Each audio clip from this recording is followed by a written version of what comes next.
Welcome to the Soulful CXO, where we discuss leadership principles, core values, health, wellness, and resiliency. I'm Dr. Rebecca Wynn, the founder and the host of the show. Do you have a topic or guest you would like to be featured on the show? Would you like to be a sponsor? Please reach out to me on LinkedIn or email me at rebecca@soulfulcxo.com. Please go to our partner, Cybersecurity Tribe, for weekly show recaps and other resources. Listen and subscribe on your favorite podcast app. Now sit back and enjoy the show. Welcome to the Soulful CXO. I'm your host, Dr. Rebecca Wynn, and with us today, we are pleased to have Jim Roth.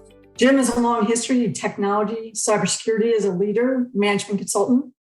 He's formerly cybersecurity leader for many large companies, such as MassMutual, CVS Health, Aetna, JP Morgan Chase, KPMG, Depository Trust and Clearing Corporation, American Express. He's a well-known icon in the industry. Awards he received include the Santa Fe Group Shared Assessment Lifetime Achievement Award, the CISO Hall of Fame, the ISE Luminary Award, the Senate Impact Award, Evanta Breakaway Leadership Award, Information Security Executive of the Year, twice, the BITS Leadership Award. He's published numerous articles and white papers. He's currently on the board of Supply Wisdom, Gamatech, Exceptio, Global Resilience Federation. He's a former board chair for the Health Information Sharing Manal Center, so the HISAC. Before that, he served for 5 years with the financial aspect of that, the FSISAC. He currently an advisor for many startups, serves as an advisory capacity investor for specific venture funds. He's Institute for Critical Infrastructure Fellow, so the ICIT Fellow. And he still finds time to mentor other people in the industry, such as myself. Jim, welcome to the show. Oh, thanks, Rebecca. I was dozing off there for a second. Your background's amazing. Jim, I just have to ask you, tell everybody how you got started in the industry, because I think it's really fascinating. You, like myself, didn't even come from technology or cybersecurity background, but got into this great field. What did you study in college, and how did you find yourself even being in this field? It was definitely opportunistic. And I've talked to a lot of security people. And I think falling into cybersecurity is a common trend. I was a history major as an undergrad, and I was convinced that I was going to be an entrepreneur. I'd started a little business when I was in high school and worked it through college. Started another business when I was in college. Really, this is nickel and dime stuff, but I just figured that that's what I was going to do. So I studied history because I was just really passionate about it and interested in it. Never wanted to teach or anything. I did, just was curious and interested in it. So cybersecurity, I think I owe it to my wife. I was in IT for many years. Used to start as a developer and project manager, and then ran consulting practices for a number of IT consulting firms, and realized when I had 3 kids that I couldn't travel as much. So I wanted a job where I didn't have to travel. So I joined American Express out in Minneapolis, and that worked great. But after the 3rd winter there, my wife Ellen said at dinner one night, "Look, the kids and I are moving back east. Would you like to come?" And that was the initiative that said, yeah, I think I would. So I called my boss, who was the CIO at American Express. I said, "Glenn, you got to help me out here. Get me back to New York." He said, "I will, but no problem. We're going to put you into not IT, but into a different group that did data analytics, and specifically customer data analytics." And so I said, "I'll sweep the floors. I don't care. That sounds fine with me." So I did that, and they merged that group with a risk management group. So I ended up reporting to the chief risk officer at American Express.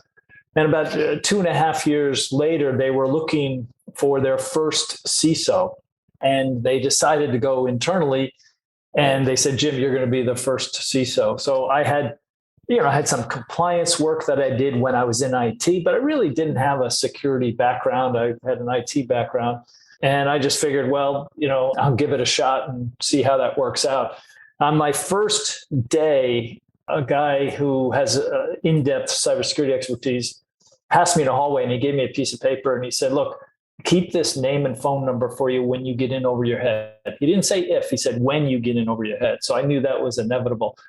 And that day, I was looking at my calendar for the next day, and I realized that there was this calendar invite for a meeting with the OCC, which was a presentation of American Express's information security strategy. And I realized that I was the one giving the presentation to the OCC.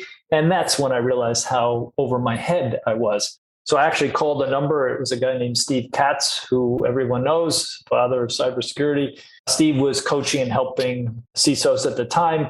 And I told him the situation. He said, I'll be right over. Not only did he come over like 45 minutes later, he brought two other CISOs from two other financial service firms that cleared their calendar for the afternoon and said, we're here to help you prepare for the OCC. And so there were a number of lessons that I learned then. Number one, there's no such thing as competition in cybersecurity. And number two, you give and you help others be more effective as a professional, and it really helps the industry and helps everyone, and it comes back at you later. So that was kind of my grounding in cybersecurity and in sharing information, and it's why I'm passionate about it even today. So that's where the roots come from. Yeah, that's really amazing. And I know I've always been a person who's given back myself, but it's really great to hear when people like yourself say, from the very get-go, you're very fortunate to have people, and not only one, but three people immediately have your back. That's just awesome out there. I know that you've also said this, and it always cracks me up. And if you just read it in print, you might read that you float on water. You walk into these executive board meetings and everything else is okay. So that's no reason why that other story resonates. But I heard a rumor that you say that when you were a CISO all those years, you slept like a baby. You didn't have any stress, no nothing. What's the deal with that, Jim? So I did make that comment. Now, I have to, in all honesty, I stole that line from Steve Katz. So I have to give him credit for it. But basically, as CISOs, we all sleep like babies. But if you think about how an infant sleeps, it's basically waking up every 2 to 3 hours crying. So that's kind of the relative equivalent of being a CISO, I guess. Yeah, thank you. I want to make sure I give you time to clarify that one. Just because we mentioned that, it's a lot of stress as a CISO and dealing with things. I know you and I have talked about that, especially over the past year. And I know one of the things that I had to do a couple of years ago is I really had to start thinking about, my business resiliency is myself, right? Business continuity starts with myself. And so I really started looking at my nutrition and my health, and I'm a health coach now too, just to help mentor other people and things like that. What do you find, or what did you find that helps you deal with that day in and day out stress? How do you manage that, or how did you manage that? Yeah, so I'll tell you one thing that I have a much better appreciation for today that I'm retired over the last year. And I don't think I really understood the impact of that stress at the time. And I have a much better appreciation because I feel liberated today. I mean, I love the work that I do today. I look forward to it. And I have an optimal balance. But when you protect an enterprise for, really in any role, you're on 24/7 by 365, and you're doing other things. You're sleeping and, eating meals and so forth and doing all the normal things. But it's always in the back of your mind. It's always something you're thinking about. It's always something like, what if that ransomware attack, nails us? Are we well prepared? What do we have to do to get better prepared? How can we be more effective? Are we applying the lessons learned? It's a continual kind of impact that every enterprise protector has to address. So I have a much better appreciation for the impact that has. And I can't tell you how many people have said to me, Jim, you look so relaxed. And it's because I don't have that responsibility hanging over my head. So let's backtrack a couple of years ago. What really helped me, and I think helped others, is the pandemic and the resulting work from home model. Most of us, when we made that transition, we did so and invested the excess time that was a credit from the commute into doing more work. Now, here's the problem with that. The problem with that is that's not really a sustainable model. And so it forced us as leaders, we thought the infrastructure wasn't going to hold up. It wasn't the infrastructure didn't hold up. It was the people that couldn't sustain the impact it had on their personal life and their health And so we as leaders had to fundamentally change our behavior. So number one, we had to educate our teams that the first thing and the most important thing is your health. That's the cornerstone.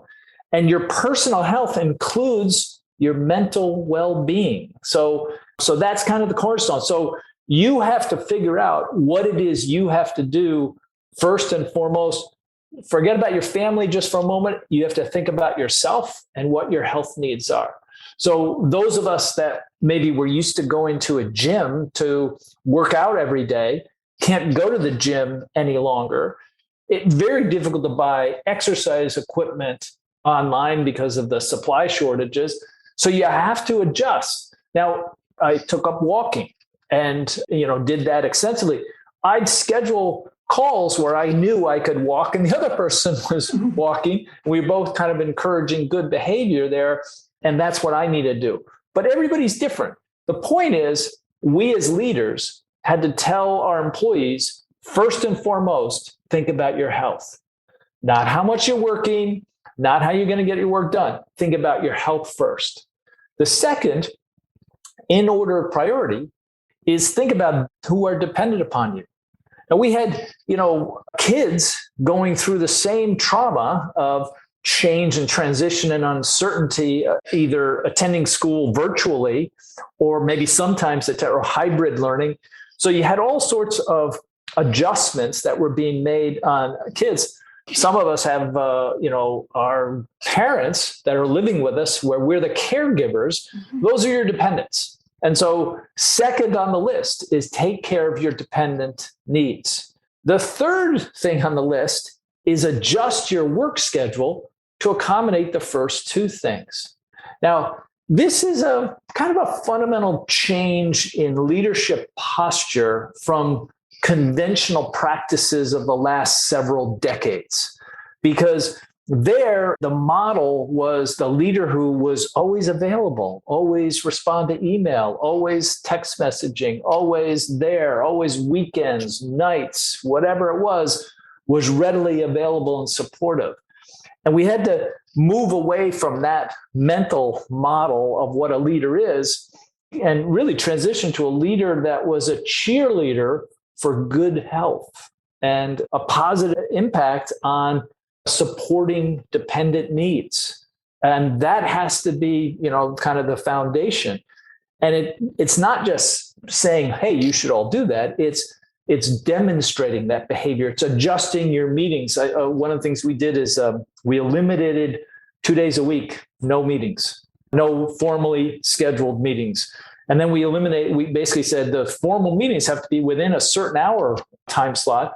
And, it was 9 to 2, I think, or 9 to 4, something like that. It was limited in those 3 days. And that actually, introduced a significant amount of change. But it was an example of where leaders were living the behaviors they were espousing. And we all had to learn, as leaders, we had to learn how to do that. That wasn't a leadership competency that was necessarily inherent in our role models, who we learned from. It was something we had to fundamentally do. And then you throw on top of that the fact that we had to learn how to be tolerant, how to be an ally for diversity and to promote inclusive behaviors. And so all of these changes really put an impact on people and leaders to help with the impact on people. Tremendous learning opportunity I literally had to learn skills that I'd never even understood I had to learn previously. And it took a while. I had to talk about, systemic racism and the fact that I was privileged. I never thought of myself as being privileged, but I was fundamentally, I benefited from the system. And so I had to acknowledge that and then learn how to appreciate and understand those that didn't come from that privilege and how to enable and empower them as people, and as professionals. So the reality is, leadership, similar to parenting, is very humbling because there are so many skills that are essential that we have to invest in developing and practicing And there's nothing easy about it. Well, those are great points. I know one of the things that's always been my pet peeve is the people who have 7 o'clock or 8 o'clock or even 9 a.m. meetings first thing on Monday morning. I try to quash that because I said no one's their best self at meetings first thing Monday morning. And like you said, even like for me on Fridays after 2 o'clock, no, don't schedule that 4 o'clock meeting. Don't do anything like that. Let people try and wind down and go home. And just when you talked about globally, one of the things I think too that brought in is like we take for granted how many personal square feet you even have in your home. Not everybody has that office as well. And so sometimes people literally going to the office is their sanctuary. So I think about a lot of great things along those lines. With that, when we look about just, leadership and capabilities as leaders, one of the things I've been really looking at is, the difference between executive presidents, leadership presidents, dealing with the boardroom, and you have so many different leaders. And I would just tell you, my 2020, I saw a lot of bad leaders, unfortunately, a lot of people who my way or the highway and things like that. You've been in a lot of different boardrooms. How do you go about reading that boardroom for the first time? Because one of the things is a lot of people are switching jobs right now, right? They have an opportunity right now to go ahead and say, you know what? I haven't liked where I've worked for many years as a CISO, CIO, CTO. I'm actually going to spin out to a new organization. But some of those new organizations feel angst too. And they want you to get in there and just solve all the problems when you don't even know the problems yet. You've switched jobs over the years. How have you tried to manage that successfully?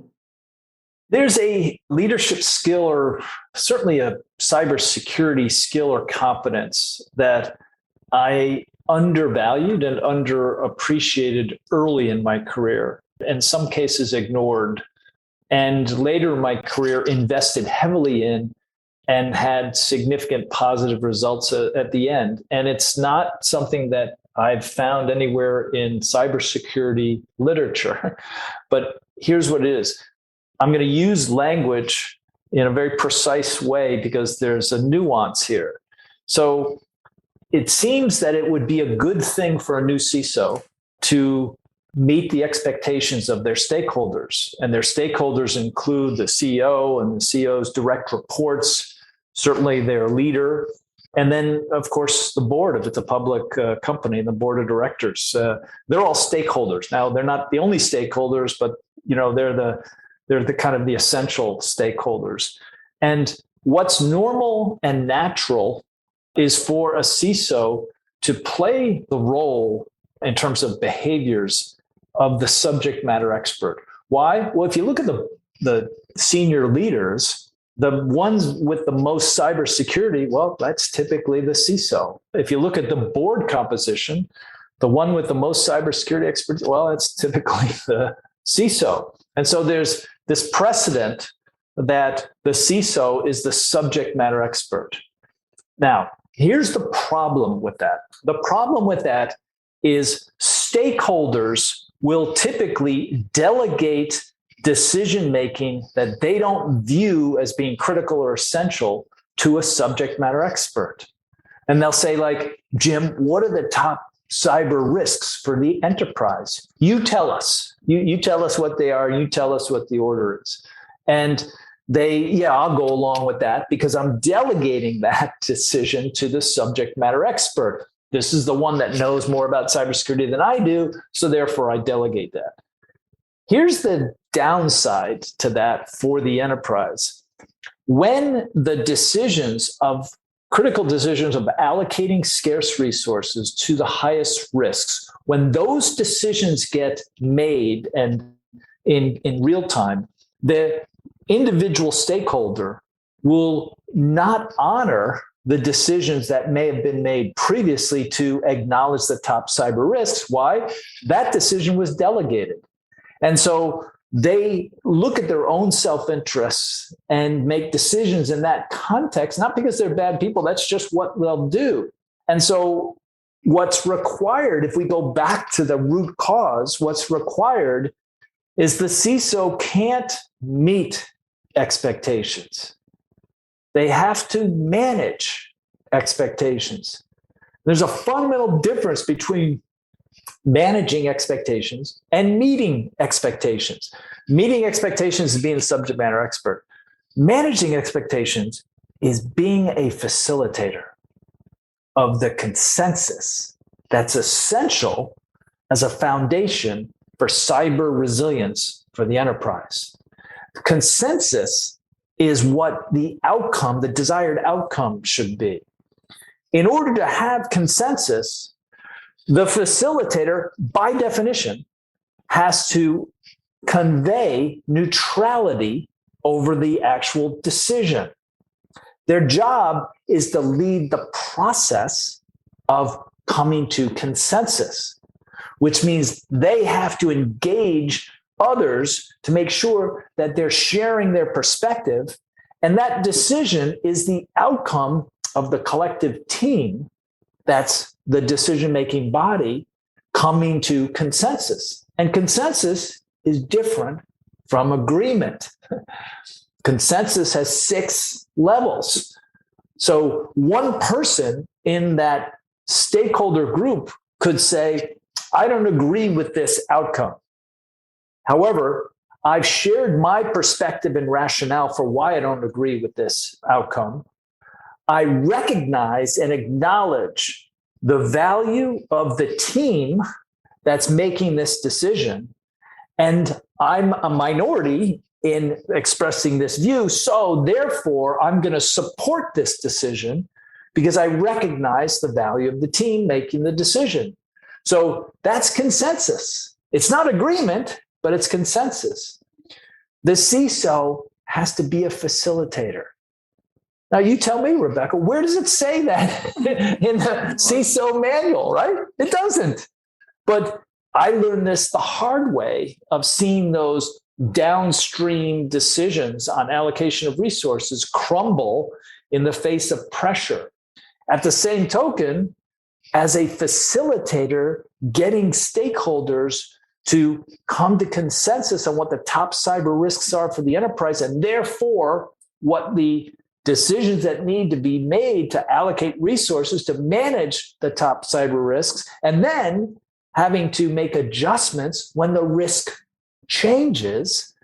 That is enterprise cyber resilience. And I don't think a CISO can be successful in creating that as an outcome without consensus and without being a facilitator. Extremely excellent points. I was actually consulting with a company last week, and they just like, what's the solution? They got hit with the ransomware. What's the solution? What do we go buy? And I'm like, wait a minute. I got to talk to some people. I got to see what's going on. What's the root cause? So then we can go ahead and we start seeing some of the stuff. And in those discussions, I actually spoke to one of the legal team, and they said, you know what? The problem with our CISO is our CISO thinks that they have one person reporting to, but they really have 30 people who are really who they should be reporting into. And I'm like, what? That's quite a bit. How do you go about that when you would go into a new company or something like that as like the CISO or CIO or CTO? I'm finding out those golden connections. Do you have any words of wisdom for us from those lines on how to even get started? Yeah, Rebecca, there are actually some techniques that you can use. So what I'm going to do is I'm going to take the core stakeholders, divide them into 2 groups, the board and the executive leadership team. Yeah, they might be called different names, but it's basically the CEO and direct reports. So let's start with the board. The person that you look for as the CISO on the board is the DBG. That would be designated board geek. And every board has at least one. Now, who is that designated board geek? Because it's certainly not written up that way in the annual report. So how do you figure out who that is? And it turns out that the dynamic of a board, which is pretty critical and essential to success for a company, and a lot of people don't really recognize that nuance. What happens in decisions that are technical, specifically IT-related decisions, the board has this behavior where if it's a tough decision or it requires technical expertise, most of the board sits back in the physical meeting and turns their head towards the DBG.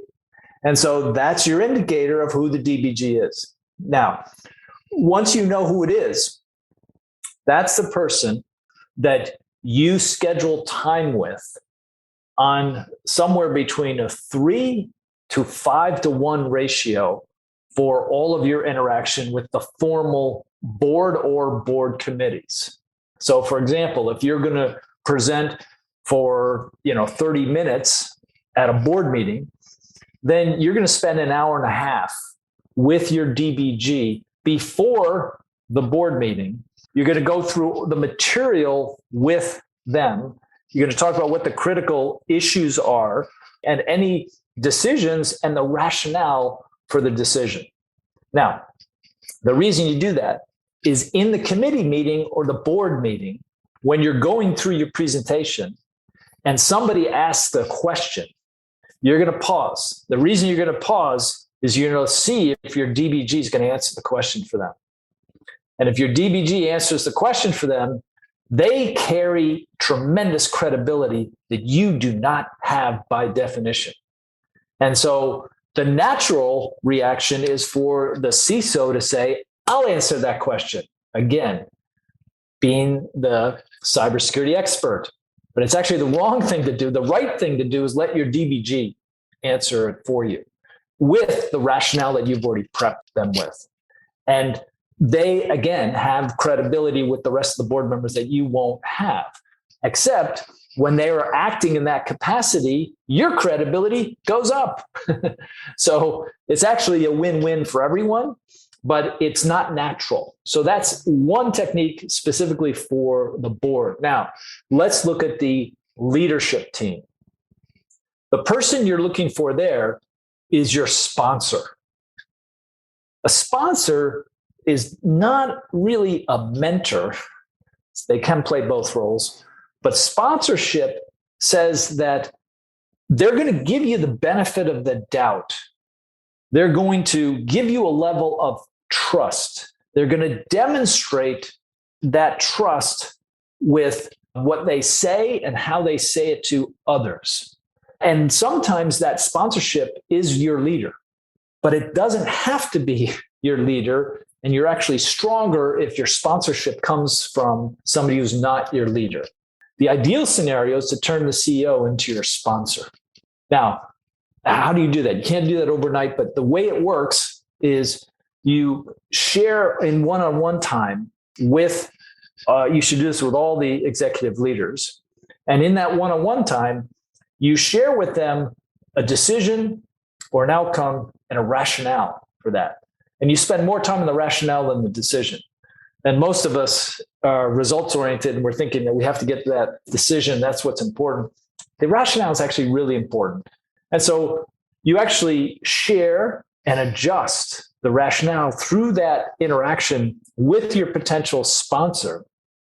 And what will come of that is that during interaction in meetings, your sponsor, either formally or informally, which is just as good, will give you some wind at your back and support, especially when it's a tough decision. And they'll use the rationale that you've essentially armed them with. And so these are real subtle, but foundational to success, both for the executive leaders and for the board. And these techniques, again, have you ever seen them written down? I've never seen these things published anywhere.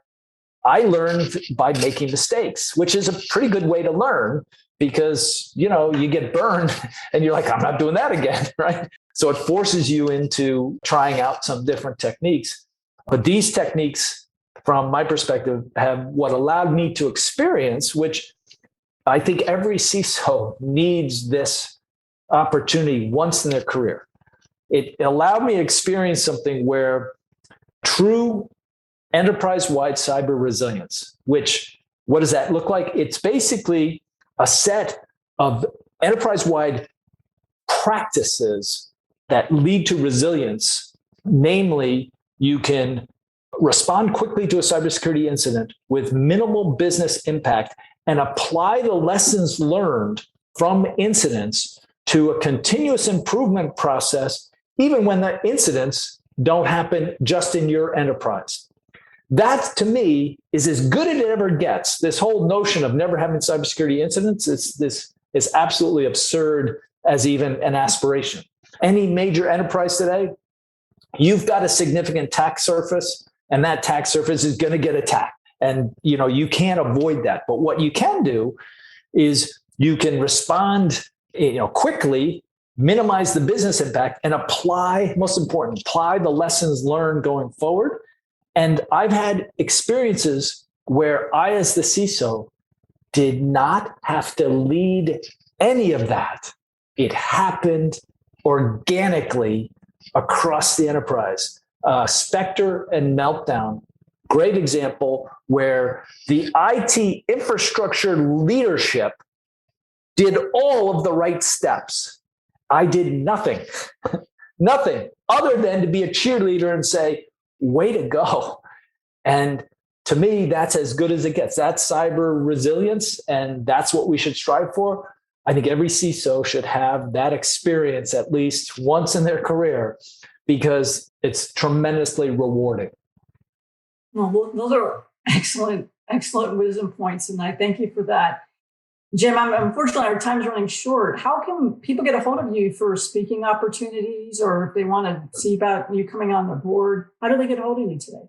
Well, I can tell you this, no one's having problems with that because I get a lot of inquiries all the time, and I get more inquiries than I have time. That's a good thing in of itself. LinkedIn is probably the easiest way to follow me. I have about 46 people that I currently mentor, you being one of them. And I think there's 12 CISOs, current CISOs, and then the rest are either CISO wannabes, but I even have some students, undergrads as well as grad students that I mentor today. Steve Katz was my mentor. Ed Amoroso was another one of my mentors. Steve said to me, look, the way mentorship works is the mentees do all the work. They're the ones that determine the frequency, they schedule the meetings, and they figure out what the agenda is. Basically, the mentor just shows up and offers some wisdom occasionally. And burden is really on the mentees. So my advice to anybody who is looking to gain some insights as a cybersecurity professional is just reach out and be willing to do the work. And certainly in my case, I'm happy to mentor anyone. No, great. Thank you, Jim, so much for being on the show. You are a soulful CXO. Thanks, Rebecca.